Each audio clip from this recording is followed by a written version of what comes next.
Hello বন্ধুরা, আজকে আমরা এই ভিডিওর মাধ্যমে দারুণ একটি পদ্ধতি শিখব, যে পদ্ধতিতে আপনার মোবাইলের ভলিউম দ্বিগুণ বাড়িয়ে নিতে পারবেন। দ্বিগুণ কি, তার চাইতেও দ্বিগুণ, মানে 200% আপনার ভলিউম বাড়িয়ে নিতে পারবেন। আপনার ভলিউম অনেক সময় দেখা যায় ভাইরাসের কারণে বা বিভিন্ন কারণে বা পানিতে পড়ে যাওয়ার কারণে হয়তোবা আপনার ভলিউম অনেক কমে যেতে পারে। বিভিন্ন কারণে হয়তোবা এমন সমস্যা দেখা, বা আপনার ভলিউম যদি এমনিতেও কম হয়, সেক্ষেত্রে আপনার ভলিউমটা বাড়িয়ে নিতে পারবেন। তো জাস্ট একটা সফটওয়্যারের মাধ্যমে আপনি এই কাজটা করে নিতে পারেন।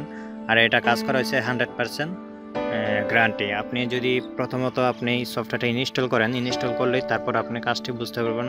সেটা করার জন্য অবশ্যই প্লে স্টোরে যেতে হবে। প্লে স্টোরে যাওয়ার পর সার্চ অপশনে এখানে টাইপ করতে হবে রেস হাই ভলিউম বুস্টার। এখানে ক্লিক করার পর সফটওয়্যারটা ইনস্টল করতে হবে। ইনস্টল করার পর ওপেনে ক্লিক করবেন। ওপেনে ক্লিক করে দেওয়ার পর আপনি নিচে যদি খেয়াল করেন ভলিউম এখানে ফুল করে দিবেন। ফুল করে দেওয়ার পর বুস্টারের অপশনটা আপনি জাস্ট 40-এর নিচে রাখবেন। সেক্ষেত্রে আপনি স্পিকারের কোনো সমস্যা হবে না। যদি 40-এর উপরে উঠান হয়তো বা আপনি স্পিকারটা কেটে যেতে পারে। এই কারণে আপনি 40-এর নিচে রাখবেন, সবসময় ট্রাই করবেন নিচে রেখে চালানোর জন্য। এখন আমরা কি করছি, 0% রেখে আমরা ইউটিউবে একবার চেক দিই। ইউটিউবে চেক দিয়ে দেখি আমাদের ভলিউমটা কেমন। আমি একটা মিউজিক প্লে করব, প্লে করে দেখব, ট্রাই করব। তা আপনারা দেখছেন ভলিউমটা এখন এই পর্যায়ে আছে।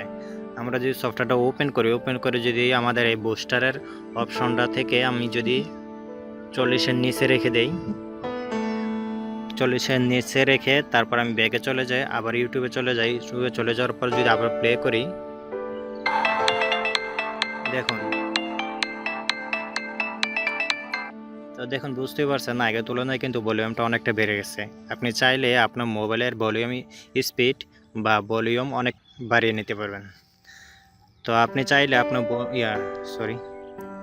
তো বন্ধুরা, এইভাবে চাইলে আপনার মোবাইলের ভলিউমটা অনেকটা বাড়িয়ে নিতে পারবেন। সেক্ষেত্রে আপনার কোনো কিছু করতে হবে না, জাস্ট 40-এর নিচে বুস্টারের অপশনটা আপনি কমিয়ে রাখবেন, যেন আপনার স্পিকারটা না কেটে যায়। কারণ বেশি যখন বাড়িয়ে দেবেন তখন আপনাকে একটা ওয়ার্নিং দেবে, ঠিক আছে? ওয়ার্নিং দেওয়ার পর তখন আপনি যদি তারপরে ইউজ করেন হয়তো বা আপনি স্পিকারটা কেটে যেতে পারে। সেক্ষেত্রে আপনি কখনো 40-এর উপরে নেবেন না, 40-এর নিচে রেখে আপনি এই সফটওয়্যারটা ইউজ করতে পারেন।